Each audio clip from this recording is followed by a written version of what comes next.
Olá, boa tarde. A sexta-feira finalmente chegou e o TVU Jornal começa agora com as principais notícias de Votuporanga e região. Boa tarde, Luciane. Boa tarde para você que acompanha o TVU Jornal. Seja bem-vindo. E o final de semana será decisivo para o futuro do Brasil. Domingo é dia de segundo turno das eleições.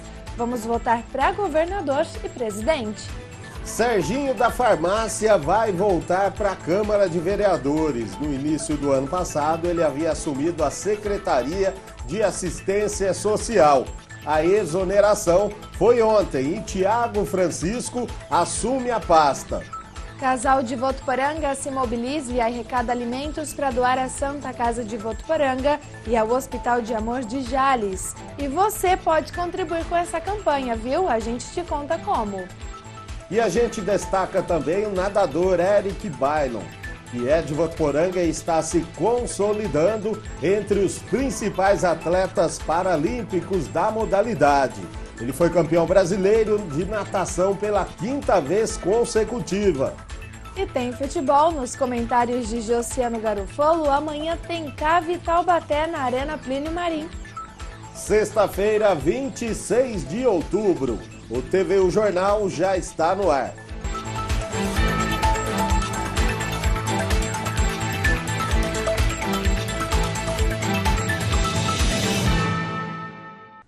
E a gente começa esta edição falando sobre o segundo turno das eleições, que será neste domingo. 140 milhões de brasileiros devem ir às urnas para escolher aí o presidente do Brasil, Jair Bolsonaro do PSL ou Fernando Haddad do PT. E no caso aqui do estado de São Paulo, vamos também escolher o governador. A disputa está entre João Dória do PSDB e Márcio França do PSB.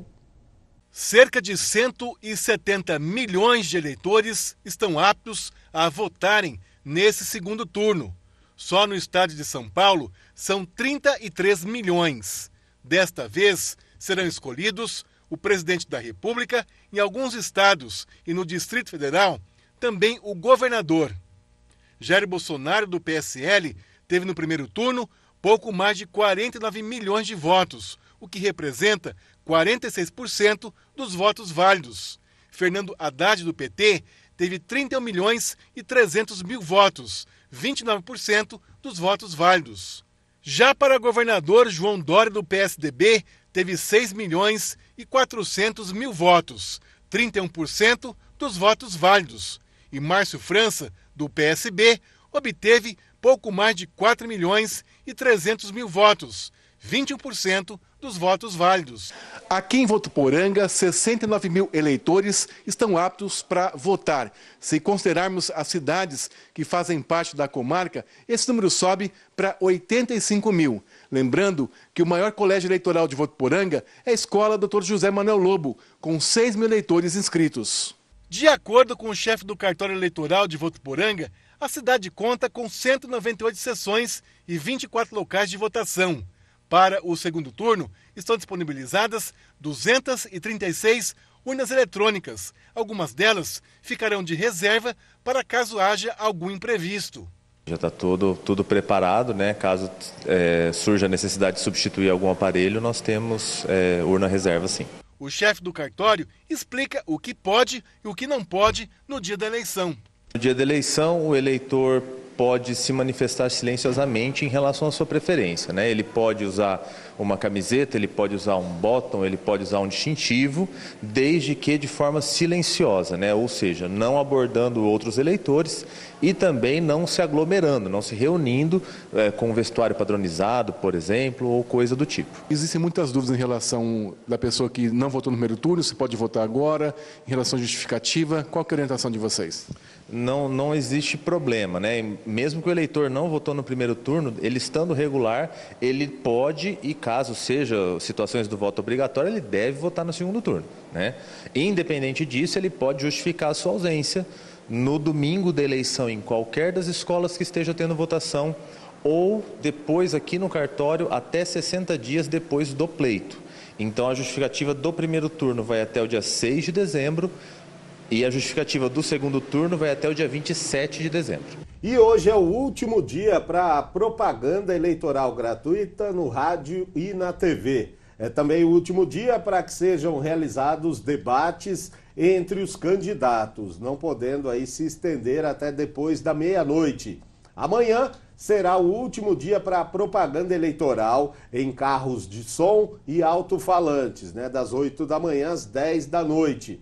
Também será o último dia para distribuição de material gráfico, realização de carreatas e caminhadas que podem acontecer também até às 10 da noite. No domingo, dia 28, é o dia da votação do segundo turno. A partir das 7 da manhã serão instaladas as sessões eleitorais.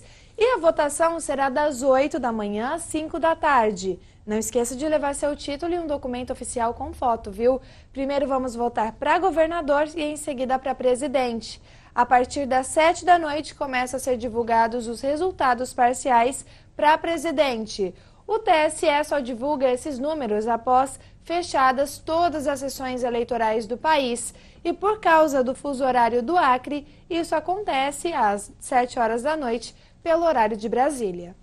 Já que estamos falando aí de política, Sérgio Adriano Pereira, o Serginho da farmácia, vai retornar à Câmara de Vereadores. Serginho foi nomeado pelo prefeito João Dado no início do mandato como secretário de Assistência Social. E a exoneração foi publicada no Diário Oficial Eletrônico no fim da tarde de ontem. E de acordo com uma nota enviada pela Assessoria de Comunicação da Prefeitura, a decisão atendeu ao pedido pessoal do secretário que manifestou ao prefeito João Dado sobre sua intenção de reassumir a cadeira na Câmara Municipal.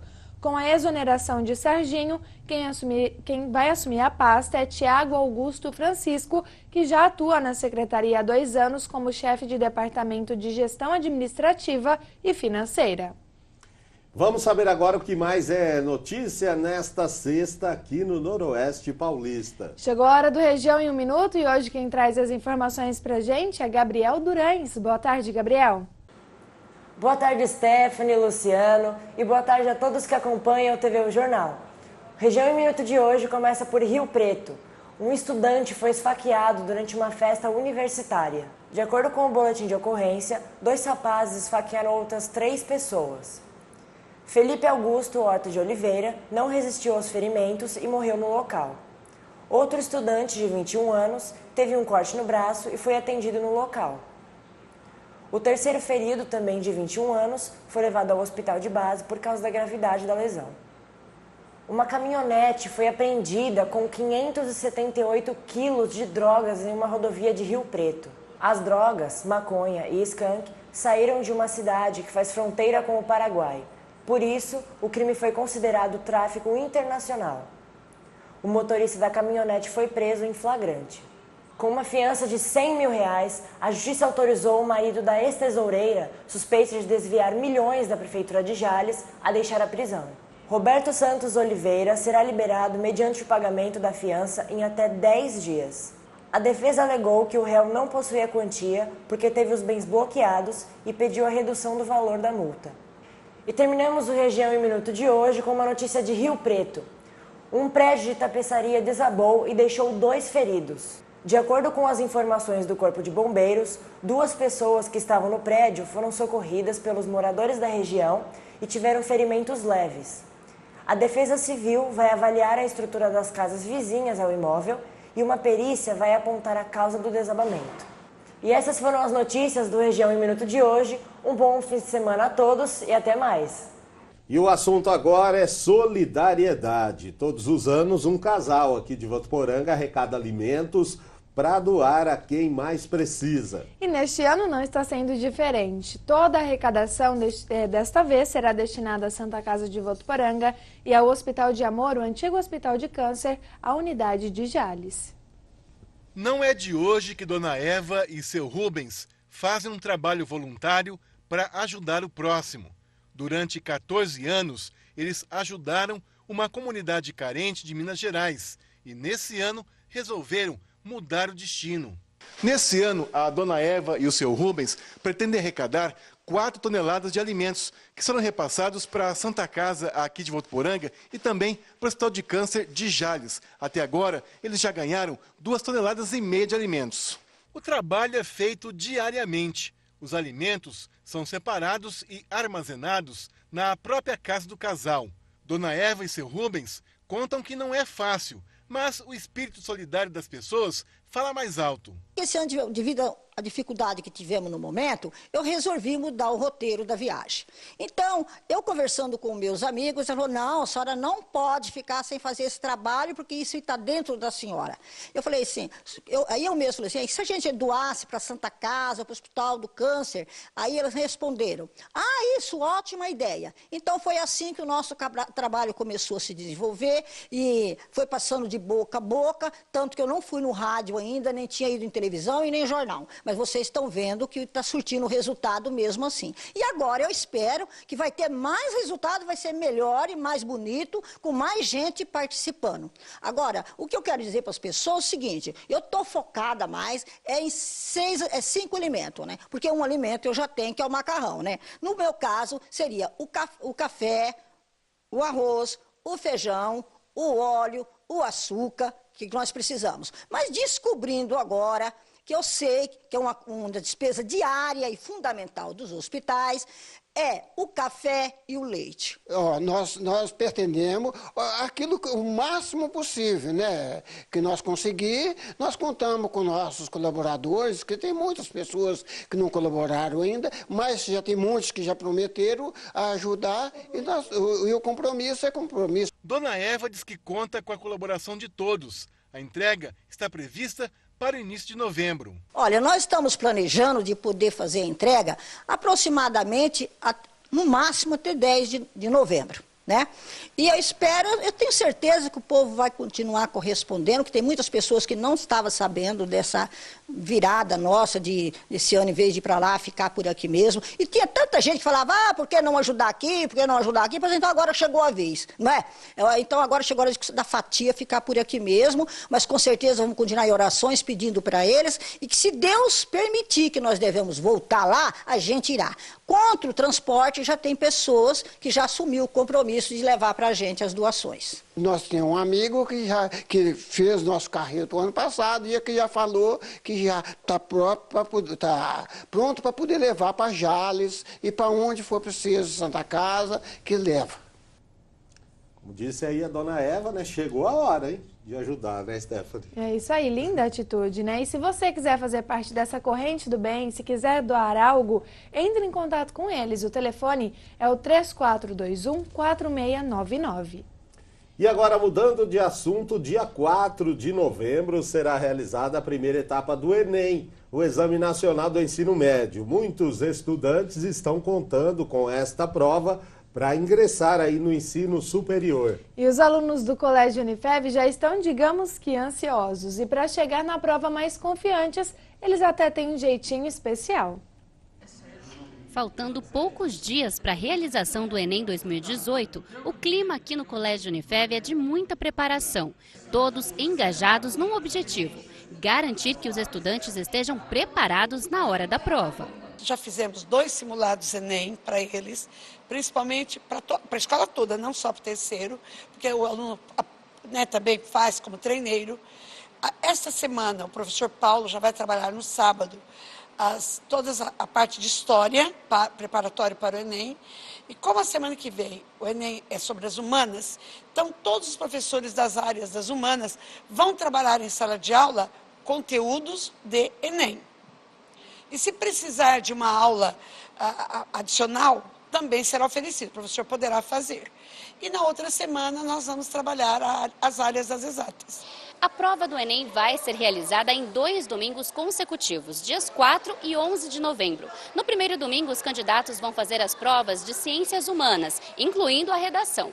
No segundo, é a vez das provas de ciências da natureza e também de matemática. Observando a geopolítica, a gente pode constar aí a guerra comercial entre a China e os Estados Unidos da América, a polêmica morte recentemente de um jornalista na Embaixada da Arábia Saudita na Turquia. Podemos observar as retaliações da ONU no âmbito internacional em relação à Coreia do Norte, o ano eleitoral no país, como também as alterações sistêmicas da Organização Mundial do Comércio ocorrendo em relação aos commodities brasileiros. Quanto à língua estrangeira, inglês ou espanhol, permanece a já escolhida pelo candidato. As provas de língua estrangeira é para avaliar a capacidade do aluno de leitura e interpretação de texto na língua estrangeira. Então, ele é bastante, ficar atento aí aos sites de notícias, quem assina revistas, como a nossa escola assina Newsweek. Então, é sempre indicado que eles leem as revistas mais atualizadas, porque é o que cai. Diante de tantos assuntos, é difícil não sentir um certo nervosismo, mas é importante se manter confiante. A escola está oferecendo aulas mais específicas. Desde esse sábado já vai ter aulas mais específicas de história, exatamente para o Enem. E acho que com isso a gente vai estar bem preparado, né? E a tranquilidade também é uma das chaves para um bom resultado. O professor dá algumas dicas, anota aí. Manter a serenidade, manter o equilíbrio e lembrar, acima de tudo, de que o que ele vai fazer lá não pode ser nada diferente do que ele já fez ao longo de todos os anos do ensino médio. Tem que ser exatamente a mesma coisa. Enem não é momento de inventar, não é momento de tentar quebrar com padrões, é só momento de fazer aquilo com o qual ele já está habituado. Se ele conseguir estabelecer uma relação de equilíbrio, de serenidade, né, se manter tranquilo e utilizar os conhecimentos que ele possui, não tem como não ser exitoso o processo. Ele vai ser bem sucedido de um jeito ou de outro. E agora a gente vai para um rápido intervalo. A seguir a gente fala sobre o campeão brasileiro de natação paralímpica, né? Pela 5ª vez consecutiva ele conseguiu aí na categoria dele, né? O 12º melhor tempo do mundo. A gente traz ainda os detalhes da previsão do tempo para este final de semana e tem ainda o quadro Mais Verde que traz dica hoje de como fazer a orquídea florir. E tem futebol nos comentários de Josiano. Amanhã tem a Votuporanguense encarando o Taubaté na Arena Plínio Marim. A gente volta já.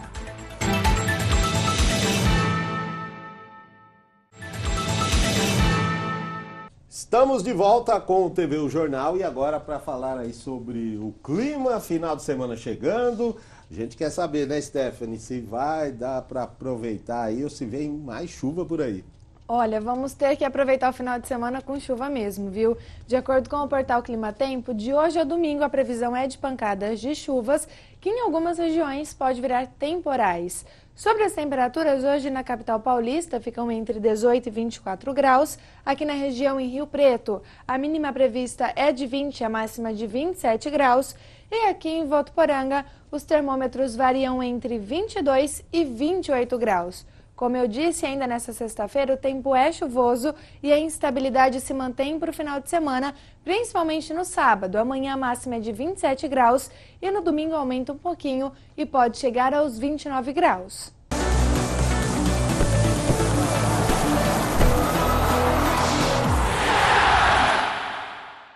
Chegou a hora de Josiano. Muito boa tarde, Josiano. Hoje tem muito assunto aí, rodada do Brasileirão, Votuporanguense amanhã, mas antes... Vamos começar aí com a história de um jovem que tem se superado aí nas piscinas votuporanguenses, né, José? Exatamente, é o Eric Bailon, é um grande destaque da natação de Votuporanga e cada vez mais do Brasil, Luciano. Boa tarde para você, Stephanie, todo mundo que acompanha o TV O Jornal. Ele tem se destacado principalmente ali nas principais competições paralímpicas da modalidade. Vamos dar uma olhada nessa reportagem especial com Eric Bailon. Membro da Seleção Brasileira Paralímpica de Jovens, formada por competidores de até 20 anos de idade, Eric vem ganhando cada vez mais destaque na categoria dele, a S8. A categoria da natação é de S1 a S14. S1 é o nível de deficiência menor, tipo tetraplégico, paraplégico, e o S14 é intelectual. A primeira vez que eu fui representar o Brasil foi no Parapan do ano passado, que eu recebi a convocação. Eu fui representar o Brasil lá em São Paulo mesmo. Aí eu conquistei 8 medalhas de ouro, que foi tipo o auge da minha carreira. Que aí assim, eu continuei treinando mais. Aí nesse ano, no começo de 2018, o Léo, que é o técnico da seleção brasileira, me chamou para ir morar lá. O Eric, desde o início, se mostrou um atleta bastante interessado nos treinamentos, muito sério, não atrasava, não faltava, sempre fazia o treinamento como a gente propunha e com isso ele acabou galgando esses resultados expressivos que ele tem hoje. De passagem por Votuporanga, ele mora hoje em São Paulo, onde treina diariamente com a equipe. Eu acordo 6h30, 7h30 eu saio de casa, vou para o centro de treinamento, fico lá o dia inteiro, treino de manhã, natação, almoço lá, treino academia à tarde e treino mais um treino na água de tarde.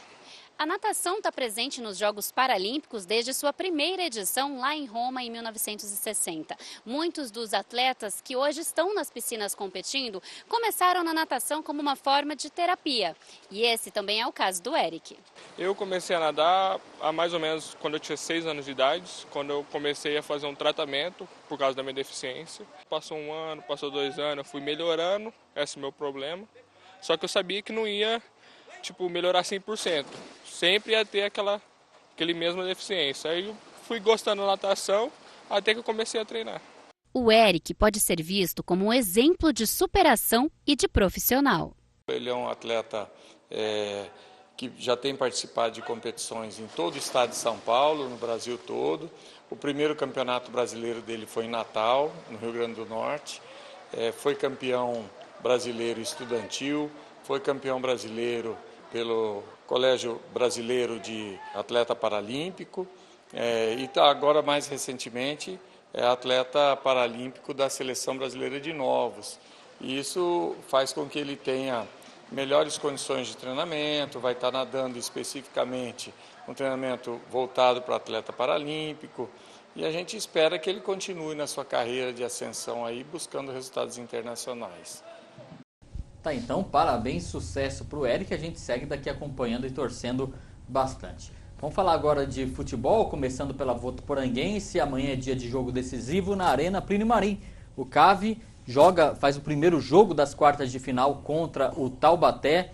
Luciano tem revivido aí aquela rivalidade da Série A3 de 2015, os dois times que fizeram a grande final do campeonato, mas eu acho que agora a situação é outra, né? É mata-mata também, é Copa Paulista, mas quase tudo mudou, né? A Votuporanguense naquela época jogou no antigo estádio Plínio Marim, agora é Arena, tem também novo treinador, novos jogadores, mas para o torcedor ainda fica um pouco. Então o jogo será amanhã, às 3 da tarde, na Arena Plínio Marim. O CAV conta com o apoio da torcida. O Taubaté já iniciou a venda dos ingressos para o jogo da volta, que será no sábado que vem. Lá com certeza vai ser com o estádio lotado e fica aqui o desafio para a torcida da Votuporanguense, para que vá à Arena Plínio Marim torcer aí pela Alvinegra. A partida também terá transmissão aí da TV Federação Paulista em parceria com a TV Unifev. Também, Luciano, por conta das eleições, o Brasileirão começa os jogos da 31ª rodada hoje. Passar aqui então os jogos desta sexta-feira, tem Vitória e São Paulo às 7h30 da noite hoje, Vasco da Gama e Internacional.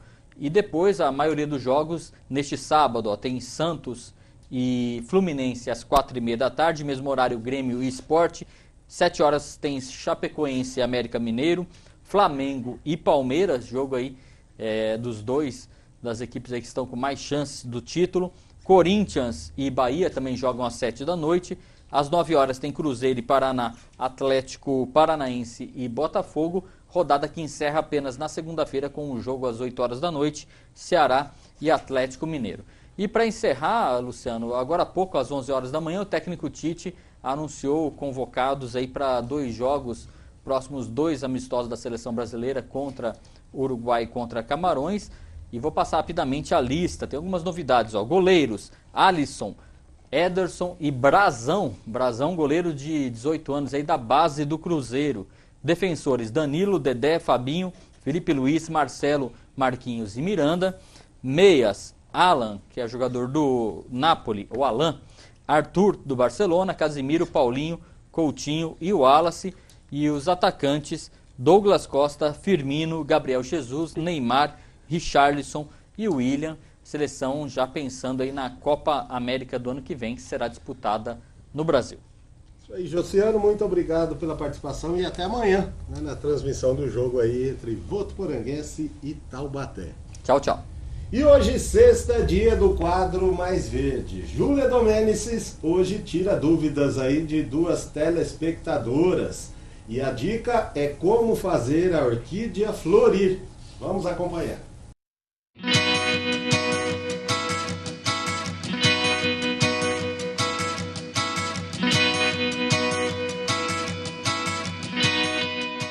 Oi, gente, hoje é dia de quadro Mais Verde. Olha quem está ao meu lado, Maurício Simonato, ele que é muito querido aí por todos, com mais dicas aí sobre a orquídea, atendendo pedidos aí da Helena, da Kelly, de como florir as orquídeas, né? Olha, gente, vou ser sincera com você, não está fácil gravar hoje aqui não, porque o cheiro aqui não está nada bom, mas vamos lá, atendendo pedidos.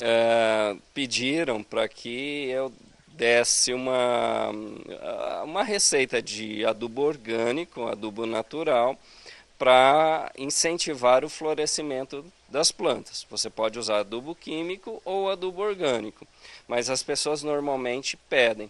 E esse adubo, ele tem alguns ingredientes que você encontra no nosso comércio local.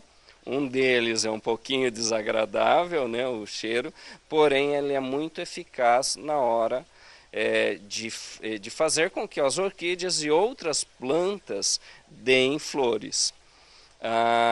Esse adubo você pode tanto usar em orquídeas como rosa do deserto, roseiras, todas as plantas que vão dar flores.